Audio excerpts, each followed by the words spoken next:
Shalom Elevate. Kita berjumpa kembali dalam ibadah online Elevate pada siang hari ini pukul 13.30.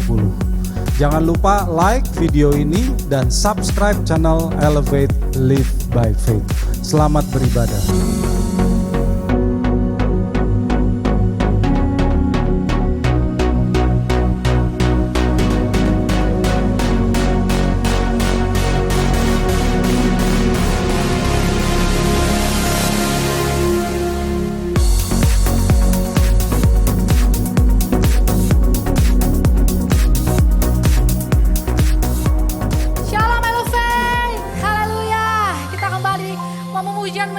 Tuhan, karena Dia Allah yang luar biasa, amin.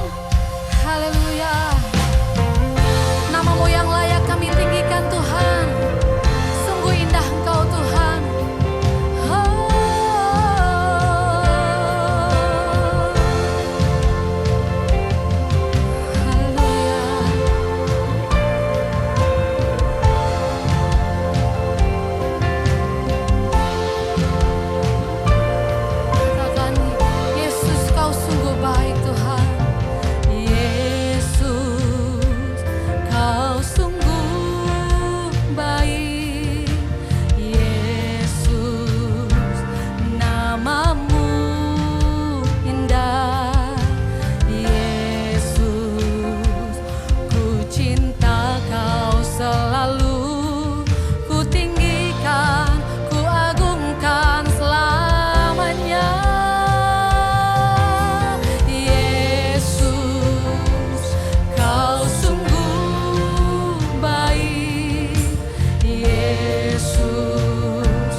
Semua pujian, kemuliaan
semua pujian, kemuliaan hanya bagi Tuhan.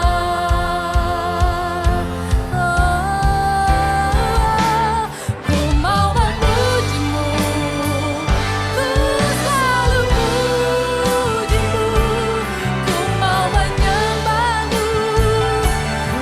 Haleluya Tuhan, kami selalu menyembah-Mu. Kau yang layak terima semua pujian, kemuliaan hanya bagi Tuhan. Ku mau memuji-Mu, haleluya. Kami mau memuji kebesaran-Mu Tuhan. Ku mau menyembah-Mu Tuhan. Ku selalu sembah-Mu. Kau yang layak terima semua pujian, kemuliaan hanya bagi Tuhan. Kau yang layak terima semua pujian, kemuliaan hanya bagi Tuhan. Kau yang layak Tuhan, Kau yang layak terima semua pujian, kemuliaan hanya bagi Tuhan. Haleluya, kemuliaan bagi-Mu, hanya bagi-Mu Tuhan. Haleluya, haleluya,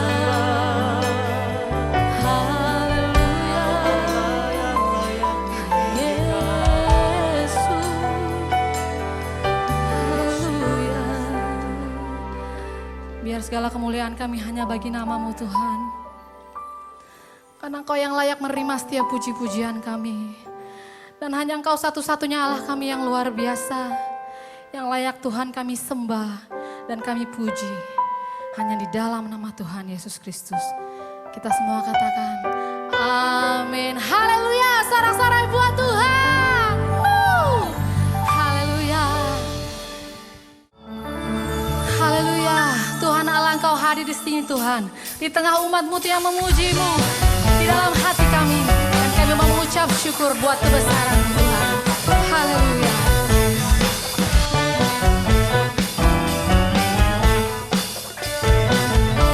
Sama-sama katakan, Tuhan Allah hadir di sini. Di tengah umat-Nya yang memuji, mengucap syukur dalam nama-Nya. Yesus Tuhan kita, Tuhan Allah hadir di sini. Berkat-Nya dirasa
mengucap syukur dalam namanya.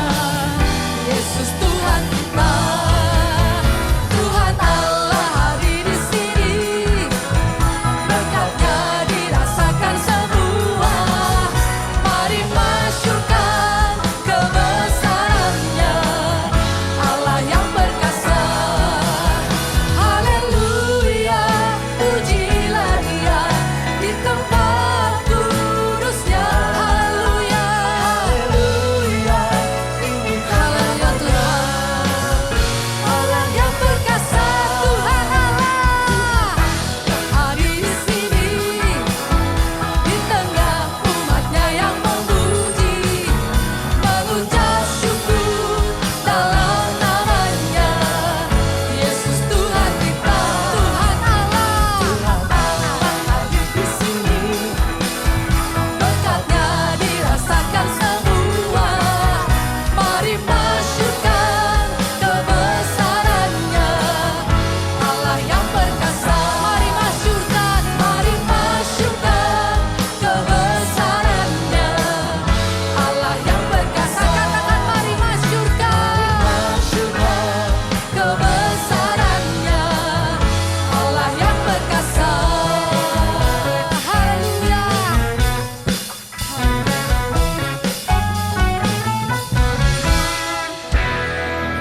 Kita berikan sorak-sorai bagi Tuhan kita. Kita mau naikkan pujian bagi Dia yang terbaik, bagi Tuhan Yesus Kristus. Amin. Haleluya. Kami datang membawa pujian syukur kami kepadamu Bapa. Dengan segenap hati kami, dengan segenap kerinduan kami Bapa, kami mau meninggikan Engkau Tuhan. Haleluya.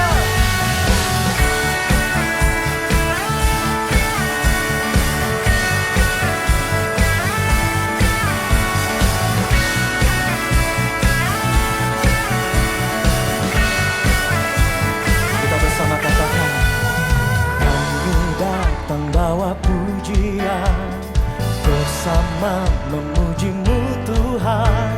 Satukan suara dan nyanyikan sorak kemenangan. Kami datang bawa pujian, bersama memuji-Mu Tuhan. Satukan suara dan nyanyikan sorak kemenangan. Bersama katakan, kami datang bawa pujian, bersama memuji-Mu Tuhan. Satukan suara dan nyanyikan sorak kemenangan. Gloria,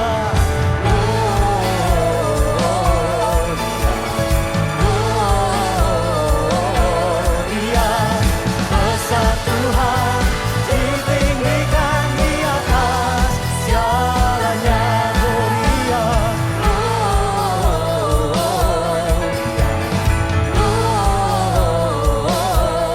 besar Tuhan, yang kami tinggikan. Gloria, gloria.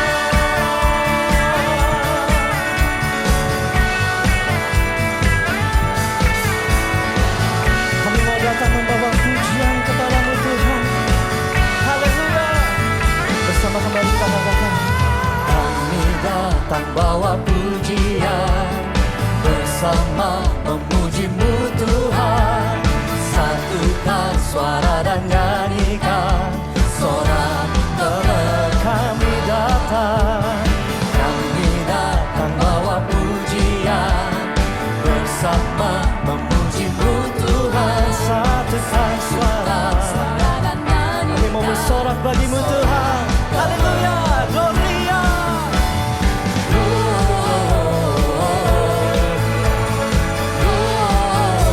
Gloria, besar Tuhan.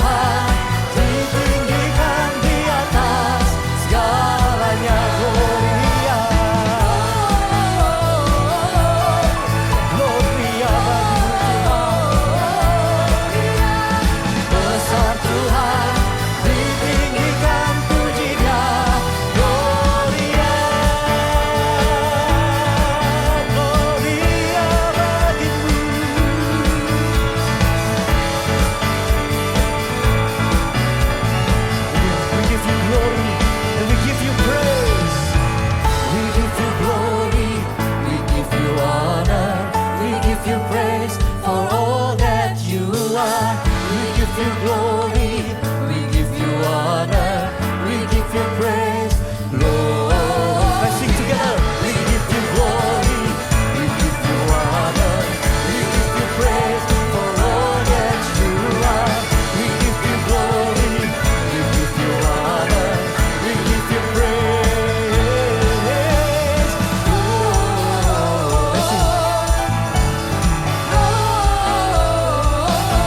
Besar Tuhan, besar Tuhan, ditinggikan di atas segalanya, gloria, gloria.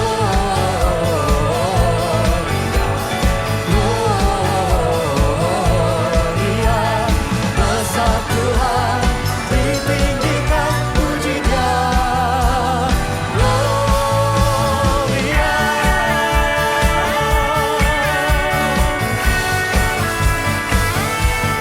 Gloria, haleluya. Pujilah Engkau Tuhan. Kerinduan hati kami Bapa, kami boleh pulang menghadap Engkau, sempurna di hadapan-Mu Bapa.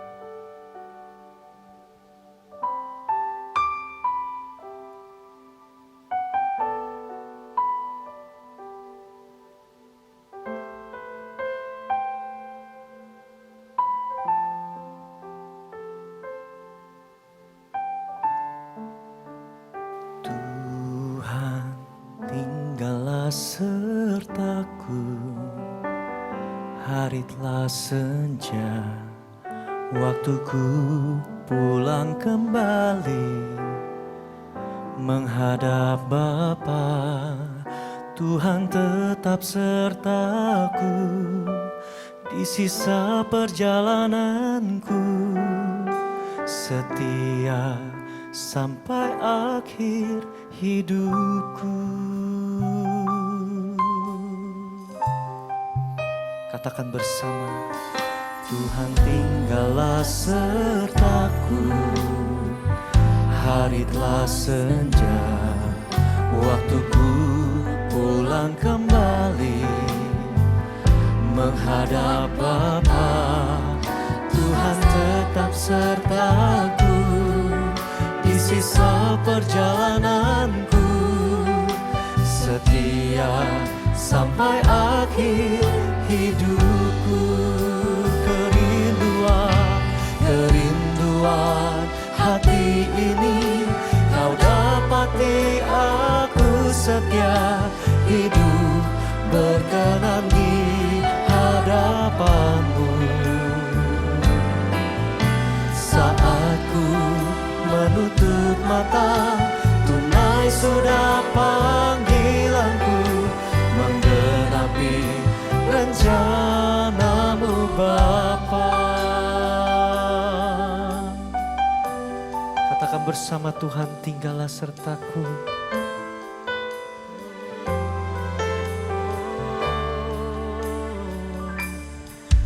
Tuhan tinggallah sertaku, hari telah senja, waktu kami pulang kembali menghadap-Mu Bapa. Tuhan tetap sertaku di sisa perjalananku, setia sampai akhir hidupku. Kerinduan hati ini Kau dapati, aku setia hidup berkenan di hadapan-Mu. Saat kami pulang menutup mata, tunai sudah panggilanku, menggenapi rencana-Mu Bapa. Kerinduan hati ini Kau dapati, aku setia hidup berkenan di hadapan-Mu. Dan saat kami menutup mata, menunaikan sudah panggilan-Mu, menggenapi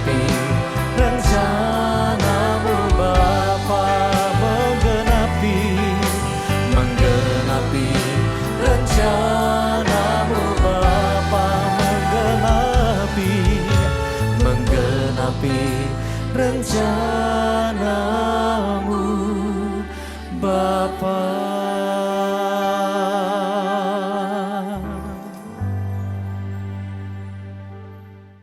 Saudara-saudari yang terkasih dalam Tuhan Yesus, kini telah tiba saatnya bagi kita untuk mendengarkan firman Tuhan. Mari kita tunduk kepala dan kita berdoa. Bapa di dalam surga, kami bersyukur karena kami akan mendengarkan firman-Mu. Bapa, kami membutuhkan firman-Mu, karena firman-Mu lah yang membimbing kami agar kami dapat berubah makin hari makin menyenangkan hati-Mu. Makin hari makin sempurna. Roh Kudus, biarlah Engkau terangi akal budi pikiran hati kami, supaya kami boleh mengerti kehendak-Mu dalam diri kami, dan kami boleh melakukannya. Kami sambut firman-Mu hanya di dalam nama Tuhan kami, Yesus Kristus. Amin. Shalom Elevate, saudara-saudari yang kekasih dalam Tuhan Yesus Kristus. Pada hari ini kita akan membahas sebuah topik yang sebenarnya klasik bagi kebanyakan orang Kristen, tetapi sayangnya belum semua orang Kristen mengerti apa hal yang klasik ini. Oleh karena itu, mari kita awali dengan membaca sebuah ayatnya juga ayat klasik. Semua orang Kristen pasti hafal dengan ayat ini. Mari kita lihat bersama-sama dalam Yohanes 3 ayat 16. Saya bacakan di sini Yohanes 3 ayat 16. Karena begitu besar kasih Allah akan dunia ini, sehingga Ia telah mengaruniakan anaknya yang tunggal, supaya setiap orang yang percaya kepadanya tidak binasa, melainkan beroleh hidup yang kekal. Beberapa saat yang lalu, saya mengadakan seperti kuis gitu ya. Saya tanya kepada teman-teman saya yang orang-orang Kristen, menurut Anda percaya itu apa? Ya, percaya itu yakin, Pak. Maksudmu? Ya yakin. Ya yakinnya gimana? Dalam hubungan dalam konteks ayat tadi, Yohanes 3:16. Yakin bahwa saya kalau mati, saya yakin masuk surga. Oke? Selain itu apa? Coba dong definisikan dalam bahasa yang sehari-hari. Percaya itu apa? Ya yakin aja, Pak. Oh gitu ya. Oke. Saudara-saudari yang kekasih dalam Tuhan Yesus, teman saya ini tidak sendirian ketika dia ditanya hal seperti ini. Mendefinisikan kata percaya. Karena pada dasarnya banyak orang Kristen yang jujur tidak bisa mendefinisikan percaya dengan gamblang. Kita boleh cek kepada 10 orang, coba tanya, apa itu percaya?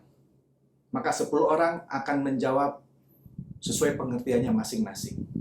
Oke, begini Pak, saudara-saudari sekalian.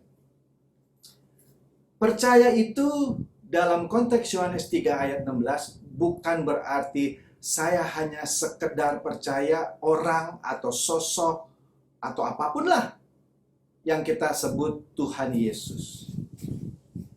Untuk lebih tepatnya saya harus membawakan atau menceritakan, menjelaskan sebuah analogi. Misalnya, jika pada hari ini kita undang Donald Trump untuk berbicara kepada saudara-saudari sekalian, kemudian Donald Trump bertanya kepada saudara-saudari sekalian, apakah saudara-saudari percaya saya adalah Donald Trump? Oh, pasti saudara-saudari menjawab, percaya, saya percaya Anda adalah Donald Trump. Kemudian kalau Donald Trump bertanya lagi, apakah saudara-saudari percaya saya adalah Presiden Amerika Serikat? Saya yakin saudara-saudari juga akan berkata, ya saya percaya Anda adalah seorang Presiden Amerika Serikat. Kemudian kalau Donald Trump bertanya lagi, apakah saudara-saudari percaya rambut saya kuning? Pasti saudara-saudari juga menjawab dengan lantang, ya memang rambut Anda kuning, saya percaya rambut Anda kuning. Kemudian kalau dia bertanya lagi, apakah saudara-saudari percaya istri saya cantik?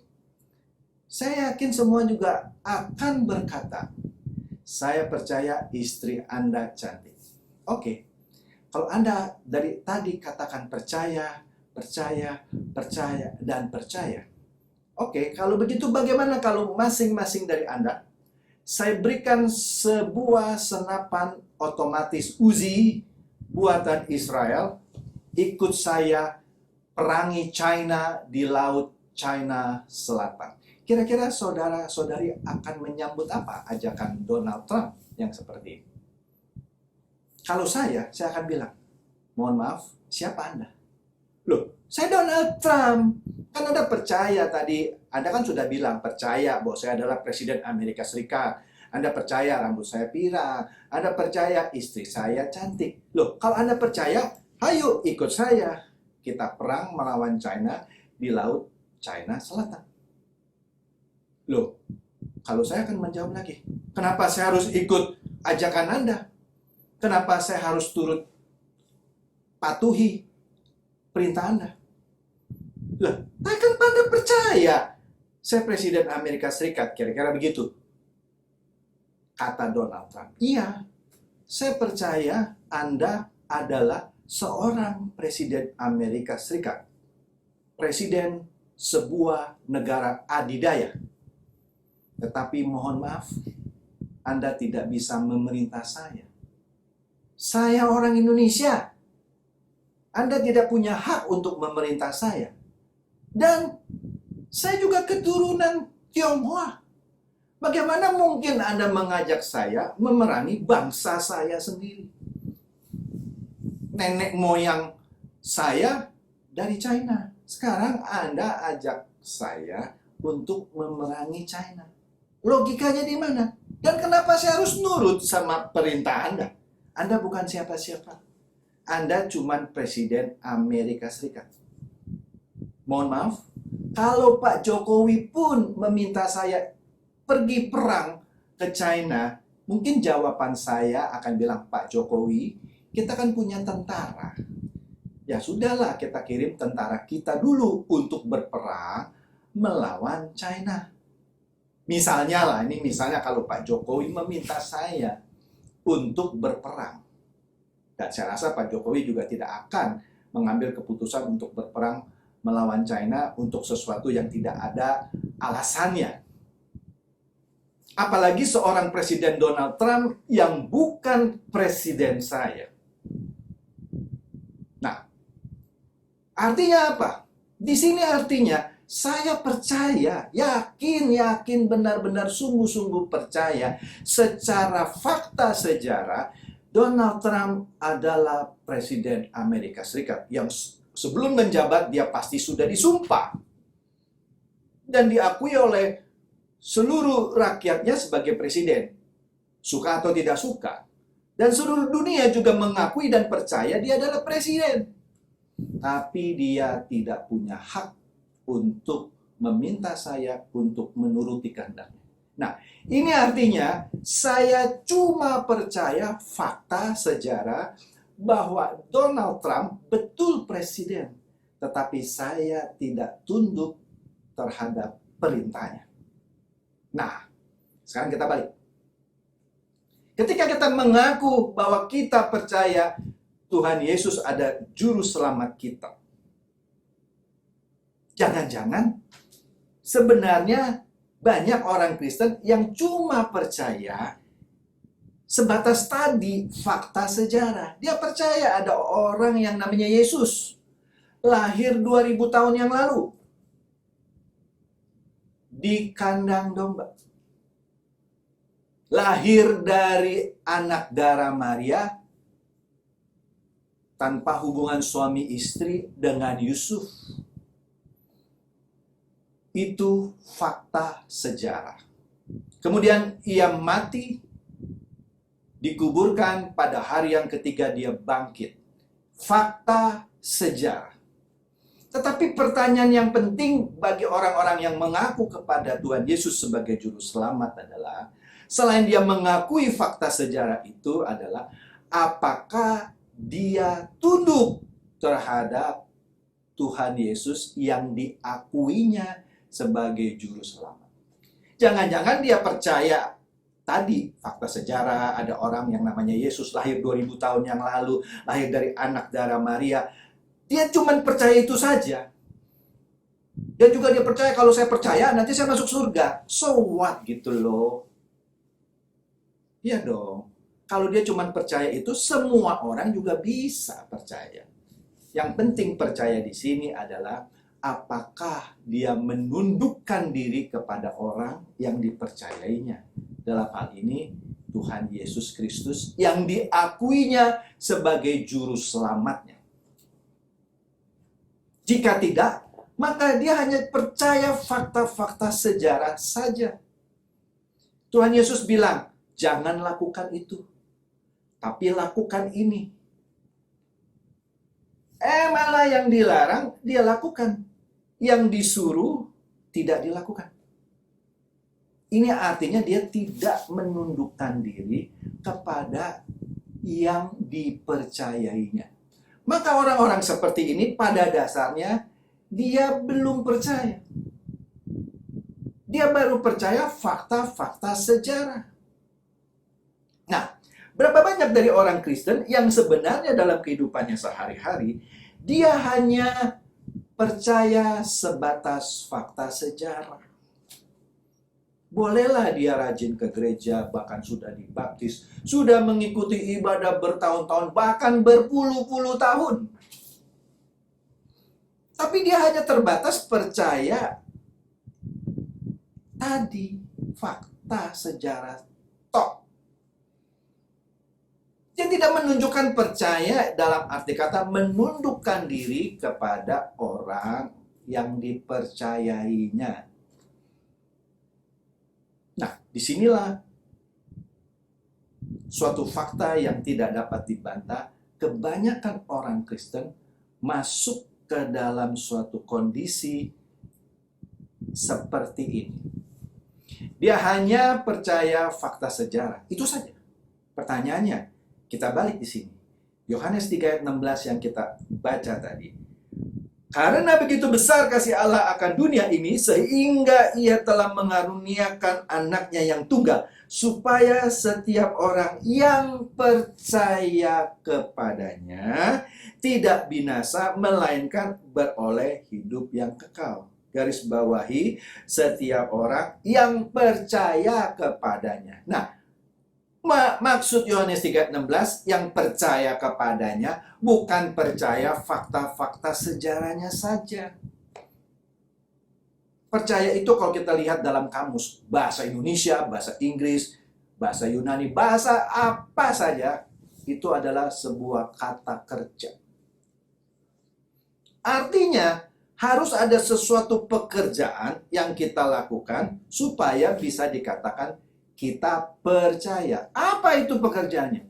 Menundukkan diri kepada objek yang dipercayainya. Jika tidak, maka dia hanya percaya sebatas fakta sejarah. Yang kita lihat di sini, Tuhan Yesus pernah mengajarkan bahwa percaya adalah suatu tindakan terus-menerus atau sebuah pekerjaan. Tuhan Yesus mengatakan demikian. Inilah pekerjaan yang dikehendaki Allah, yaitu hendaklah kamu percaya kepada Dia yang telah diutus Allah. Kita bisa lihat pada Yohanes 6 ayat 29. Sebelumnya, sebelum ayat ini ada satu pertanyaan dari murid-muridnya. Apakah yang harus kami kerjakan? Sebelumnya kita lihat ayat 28. Lalu kata mereka kepadanya, apakah yang harus kami perbuat supaya kami mengerjakan pekerjaan yang dikehendaki Allah? Jelas di sini mereka bertanya, apakah yang harus kami perbuat supaya kami mengerjakan pekerjaan yang dikehendaki Allah? Kemudian kita lihat di sini. Lalu jawab Yesus kepada mereka, inilah pekerjaan yang dikehendaki Allah, yaitu hendaklah kamu percaya kepada Dia yang telah diutus Allah. Jadi, Pekerjaan yang dikehendaki Allah yaitu percaya. Jadi percaya adalah sebuah pekerjaan. Bukan hanya meyakini. Pekerjaan. Nah, apa itu? Nah, dalam bahasa aslinya kata bekerja di sini adalah ergon. Ergon menunjukkan sebuah kegiatan yang dilakukan terus-menerus untuk mendapatkan sebuah hasil. Oleh karena itu, kata ergon juga berarti usaha untuk mencari nafkah. Tentu orang yang mencari nafkah, pekerjaan ini menyita sebagian besar waktu hidupnya sehingga ia mendapatkan hasil. Dalam hal ini penghasilan yang untuk bisa dimakan, untuk bisa membeli pakaian, dan seterusnya, dan seterusnya. Jadi sebuah pekerjaan yang harus ditekuni secara serius sehingga menghasilkan hasil. Kalau pekerjaannya itu tidak ditekuni terus-menerus sehingga menghasilkan hasil, maka pada dasarnya itu bukan sebuah pekerjaan yang dimaksud di sini. Yang cuman ala kadarnya, tidak serius. Kira-kira seperti itu. Nah, hal ini tentu menyita sebagian besar hidup seseorang. Demikian juga dengan percaya yang sebenarnya adalah kegiatan yang dilakukan secara berkesinambungan terus-menerus untuk menghasilkan sesuatu. Sesuatu itu bukan hanya berkat jasmani, seperti mujizat kesembuhan, pemenuhan kebutuhan, dan lain-lain. Bukan hanya itu. Juga bukan hanya sekedar untuk masuk surga setelah nanti kita mati. Bukan itu. Tetapi menghasilkan perubahan hidup sejak kita ada di bumi. Justru perubahan inilah yang menandai apakah seseorang layak masuk anggota keluarga kerajaan Allah. Jadi kalau dia menjalani kehidupannya dan dia tidak terus-menerus bekerja berkesinambungan seturut dengan kehendak Allah untuk menghasilkan sesuatu, dalam hal ini adalah perubahan hidupnya, maka sesungguhnya dia tidak layak masuk ke dalam kerajaan surga. Jadi Yohanes 3 ayat 16 itu ya dan amin. Tetapi untuk memahami Yohanes 3 ayat 16 bukan hanya sekadar dibaca dan diamini dengan berkata, iya saya percaya. Iblis pun percaya, bahkan dia gemetar. Tapi dia tidak akan menjadi anggota keluarga kerajaan Anda, Allah. Apa bedanya Anda dengan iblis? Iblis juga percaya bahwa Yesus adalah Tuhan. Bahkan dia gemetar. Anda mungkin percaya tidak gemetar, dia gemetar. Yang membedakan adalah dia tahu bahwa Allah itu berkuasa. Kalau dia nanti suatu waktu dunia ini selesai, dia akan dihukum. Dia percaya itu. Tapi iblis memilih untuk tidak tunduk terhadap perintah-perintah Tuhan. Nah, disinilah peran kita sebagai orang-orang Kristen yang mengaku percaya. Harus membuktikan bahwa kita tidak hanya percaya fakta-fakta sejarah saja. Tetapi melakukan pekerjaan yang dikehendaki Allah. Sehingga menghasilkan sesuatu. Apa itu? Perubahan hidup kita. Percaya kepada Yesus juga berarti perjuangan untuk mengenakan kehidupan yang pernah diperagakan oleh Tuhan Yesus 2000 tahun yang lalu. Ini sesuai dengan kata Kristen yang artinya to be like Christ. Menjadi serupa Kristus. Kehidupan Kristus ketika di dunia ini adalah melakukan kehendak Bapa. Maka dikatakan oleh Tuhan Yesus bahwa makanannya adalah melakukan kehendak Bapa dan menyelesaikan pekerjaannya. Kita bisa lihat di Yohanes 4 ayat 34. Orang yang mengaku percaya tetapi tidak melakukan kehendak Bapa seperti yang pernah dilakukan oleh Tuhan Yesus, pada dasarnya dia belum layak disebut sebagai orang percaya. Saya ulangi, Orang yang mengaku percaya tetapi tidak melakukan kehendak Bapa, seperti yang pernah dilakukan Tuhan Yesus, melakukan pekerjaan Bapa, pada dasarnya dia tidak layak disebut orang percaya. Jadi percaya artinya mengikuti jejak hidup Tuhan Yesus, melakukan kehendak Bapa. Kehendak Bapa adalah kehendak Roh-Nya yang dimeteraikan di dalam diri kita. Nah, di sini kita bisa selalu berinteraksi dengan Allah setiap saat. Kunci untuk dapat melakukan kehendak Bapa adalah selalu memperkarakan apakah yang kita pikirkan, kita ucapkan, dan kita lakukan selalu sesuai dengan kehendak Bapa. Saya ulangi, kunci untuk dapat melakukan kehendak Bapa adalah selalu memperkarakan apa yang kita pikirkan, apa yang kita ucapkan, dan apa yang kita lakukan. Itu semua harus sesuai dengan kehendak Bapa. Baru kalau kita melakukan itu, kita bisa disebut sebagai orang percaya. Karena kita melakukan perbuatan-perbuatan, melakukan pekerjaan-pekerjaan yang dikehendaki Allah. Jangan lupa, percaya adalah kata kerja. Jadi harus ada tadi pekerjaan-pekerjaan. Melakukan kehendak Bapa dan memperkarakan segala hal yang kita pikirkan, kita ucapkan, dan kita perbuat. Disinilah yang membedakan orang-orang yang sungguh percaya dengan orang yang cuma percaya saja tapi tidak melakukan kehendak Bapa. Tuhan Yesus pernah berkata bahwa Roh yang dari Allah ialah roti yang turun dari surga yang memberi hidup kepada dunia.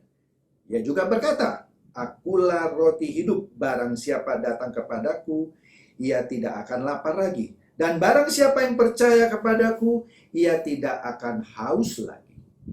Nah, masalahnya adalah, ini adalah zaman anugerah, kita tahu, atau zaman penggenapan.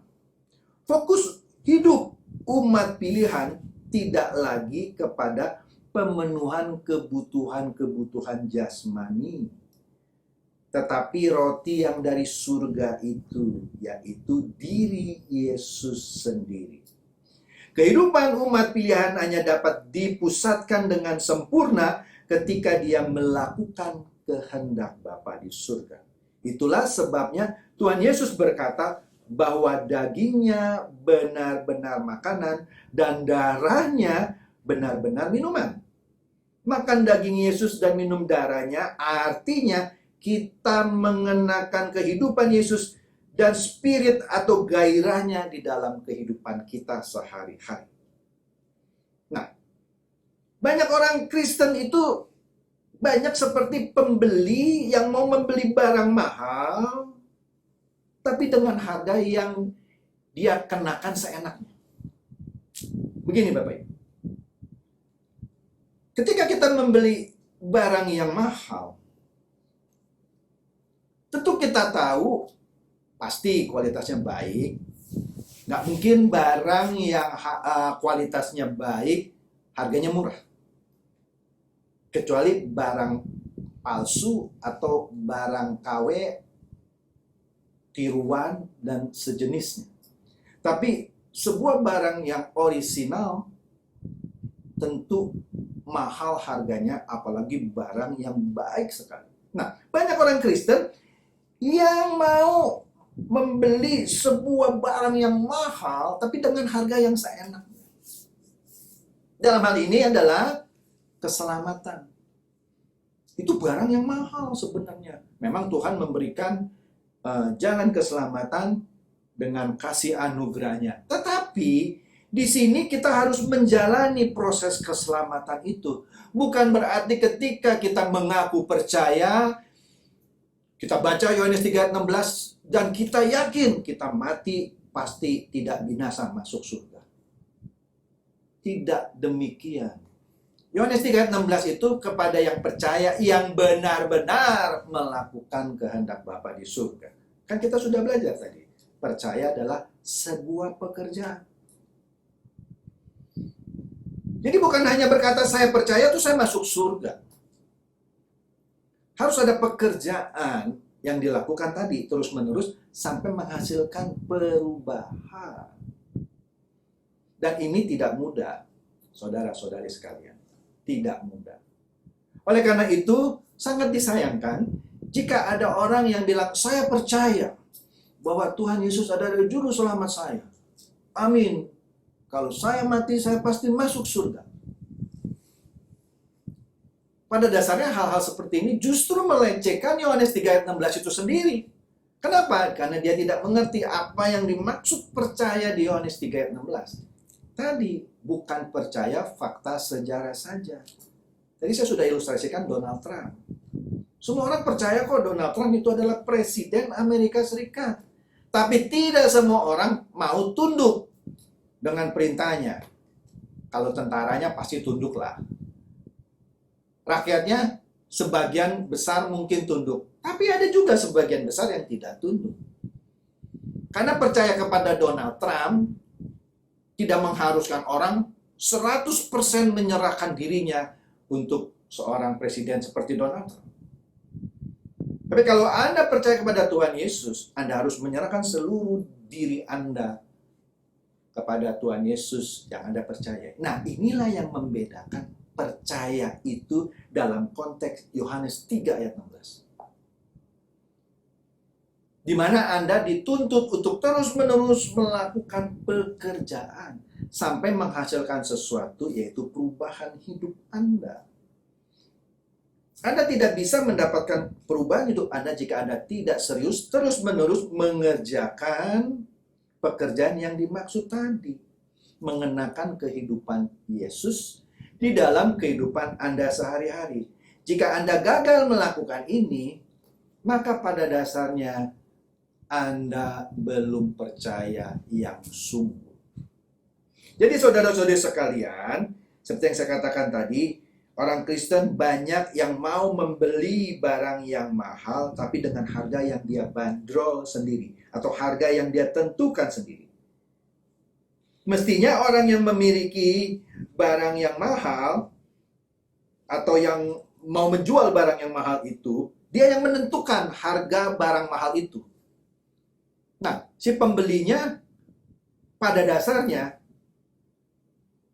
tidak punya hak untuk mendapatkan barang mahal dibayar dengan harga yang paling murah. Ya, kita tahulah kalau dalam perdagangan ada proses tawar-menawar. Tapi kita tahu juga untuk barang-barang mahal, barang-barang di butik, biasanya kecuali sale, harganya sudah fix di situ. Anda tidak bisa memberi sepatu mahal, Anda tawar sampai setengah harganya, nggak ada cerita seperti itu. Kecuali Anda beli di pasar yang harganya juga sembarangan, ditentukan oleh penjualnya, Anda bisa melakukan tawar-menawar. Tapi kalau Anda belanja barang mahal di butik-butik yang sudah punya nama, fix. Kecuali sedang sale. Nah, keselamatan bagi orang percaya bukan sesuatu yang bisa di-sale. Bukan sesuatu yang bisa didiskon. Enggak, ada harganya. Ada harganya. Bayar harga itu. Nah, bayar harganya gimana? Ya bukan hanya percaya yang ada di pikiran. Harus percaya dalam arti kata melakukan pekerjaan yang dikehendaki Tuhan Yesus terus-menerus sampai menghasilkan perubahan di dalam kehidupan kita masing-masing. Nah, jika kita melakukan hal ini terus-menerus secara konsisten, maka barulah kita dapat dikatakan orang-orang yang percaya. Dan disitulah juga kita baru layak disebut sebagai orang Kristen. Karena yang saya katakan tadi, Kristen pada dasarnya artinya to be like Christ. Menjadi serupa Kristus. Terus-menerus diproses sehingga menjadi serupa seperti Kristus. Nah, disinilah maka pentingnya kita sebagai orang Kristen belajar terus-menerus dan memahami bahwa percaya itu bukan hanya sekedar yakin. Yakin apa? Dan juga bukan sekedar percaya fakta sejarah saja. Tapi adanya penundukan, penguasaan diri, dan pekerjaan yang kita lakukan dalam arti kata melakukan pekerjaan terus-menerus hari demi hari, hal-hal yang dikehendaki Allah. Apa itu? Kita harus selalu memperkarakan apa yang kita pikirkan, apa yang kita ucapkan, dan apa yang kita perbuat. Nah, hanya jika kita serius memperkarakan ini semua, barulah kita dapat bertumbuh. Bertumbuh dan menghasilkan hasil dari apa yang diharapkan dari tadi, ergon tadi. Pekerjaan yang dilakukan terus-menerus. Perubahan gaya hidup. Nah, disinilah yang membedakan orang Kristen yang benar-benar melakukan pekerjaan itu, mengenakan kehidupan Yesus dalam kehidupannya sehari-hari, dengan orang Kristen yang hanya ngaku percaya, tapi tidak melakukan pekerjaan ini secara terus-menerus. Dia hanya melakukannya dalam arti kata ritual saja. Datang ke ibadah, datang ke gereja, nyanyi, menyembah Tuhan, nangis. Pulang, dia kembali lagi. Nah, disinilah orang-orang yang katanya ngaku Kristen, tetapi sesungguhnya dia tidak menyerahkan dirinya di proses, dan dia juga tidak mau menundukkan dirinya melakukan pekerjaan tadi. Terus-menerus secara konsisten mengenakan kehidupan Yesus yang pernah diperagakan 2000 tahun yang lalu. Jadi saudara-saudari sekalian, kiranya apa yang kita pelajari pada hari ini boleh kita praktekkan dan kita lakukan sehari-hari dalam kehidupan kita. Jika kita tidak melakukan percaya yang sungguh, yaitu melakukan pekerjaan terus-menerus, mengenakan pikiran dan perasaan Tuhan Yesus, sehingga jika dilakukan secara konsisten menghasilkan perubahan hidup bagi diri kita yang katanya percaya, maka sesungguhnya kita bukan orang percaya. Dan pada dasarnya juga kita tidak layak disebut sebagai orang Kristen. Biarlah kiranya sebagian dari kebenaran firman ini boleh saudara-saudari bawa pulang dan saudara-saudari lakukan dalam kehidupan sehari-hari. Haleluya. Amin. Saudara-saudari yang terkasih dalam Tuhan Yesus, demikianlah firman Tuhan. Untuk selanjutnya mari kita saksikan beberapa pengumuman. Bagi saudara-saudari yang terpanggil untuk mendukung pelayanan Elevate dapat memberikan persembahan ke rekening BCA KCU Pluit nomor 16865333388. Sekali lagi 16865333388 atas nama GSKI Pluit. Saudara dapat juga menggunakan aplikasi BCA Mobile untuk men-scan QR Code yang tampil di layar. Saudara-saudari juga dapat memberikan persembahan melalui aplikasi-aplikasi yang menerima QRIS seperti GoPay, Dana, OVO, Oktomobile CMB Niaga, Permata Mobile X, dan sebagainya. Dengan aplikasi-aplikasi tersebut, saudara dapat men-scan QR Code yang tampil di layar. Terima kasih atas dukungan persembahan saudara. Tuhan Yesus memberkati.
Saudaraku, kita telah sampai pada penghujung ibadah Elevate pada siang hari ini.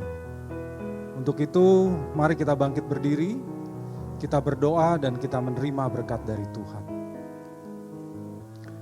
Bapa di dalam surga, kami bersyukur atas penyertaan-Mu dalam ibadah ini dari awal hingga akhirnya. Kami bersyukur atas firman-Mu. Ajar kami Bapa, supaya kami dapat memiliki kepercayaan yang benar. Supaya kami berjuang untuk mengenakan pribadi Kristus dalam kehidupan kami setiap harinya. Roh Kudus, bimbing kami dalam kehidupan kami setiap hari, dimanapun kami berada, agar kami boleh makin menyenangkan hati-Mu. Berkati anak-anak-Mu yang sudah memberikan persembahan ya Bapa. Karena persembahan ini akan digunakan untuk kepentingan pekerjaan Tuhan. Dan sekarang Bapa, biarlah Engkau ulurkan tangan-Mu dan berkatilah kami. Saudara-saudari yang terkasih dalam Tuhan Yesus, mari kita arahkan hati kepada Tuhan. Angkat kedua tangan-Mu dan terimalah berkat dari Tuhan. Turunlah berkat dari Allah Bapa di surga, rahmat dari Putranya yang tunggal, Tuhan Yesus Kristus, dalam persekutuan dengan Roh Kudus, terus beserta dengan saudara sekalian, mulai saat ini sampai selama-lamanya. Amin. Demikianlah ibadah Elevate pada siang hari ini. Jangan lupa subscribe channel kami dan sampai jumpa minggu depan. Tuhan memberkati.